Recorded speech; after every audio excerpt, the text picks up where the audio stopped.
आई बाबा, तुम्ही कशाला आलात आम्हाला भेटायला? गरीब कुठले? जा इथून. सुनबाई, असं नको बोलू ग बाई. जा इथून. आई बाबा हे घ्या, खा हे शिळपाक खाक. तुम्हाला हे गावी मिळत पण नसेल. का अशी वागतेस? आम्हाला तुमचं प्रेम हवंय, बाकी काही नको. आई बाबा हे घ्या, तुमच्याकडे कपडे पण नसतील. म्हातारे कुठचे? कुठून येतात काय माहित? या घरात ठेवले नाही पाहिजे. जा इथून. आ हिला तर खूपच ताप आहे. माझं डोकं खूप दुखत आहे. काय करू? माझ्या तोंडाला पण चव नाहीये. हे घ्या मालकीणबाई. मला काहीच नकोय. जा इथून. मला असं काहीतरी आण ज्याने माझ्या तोंडाला चव येईल. पण सूनबाईसाठी छानपैकी वरण भात करूया. या कुकरमध्ये डाळ शिजायला घालते.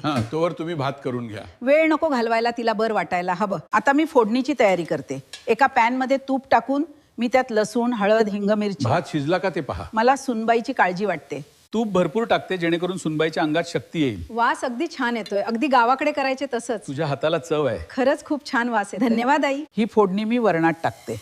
हे पहा, आपलं वरण भात तयार आहे. आम्ही आई बाबा आहोत. मूल काही बोलले तर त्याचा राग धरत नाही. धर हे, घे खाऊन, याने तुला बरं वाटेल.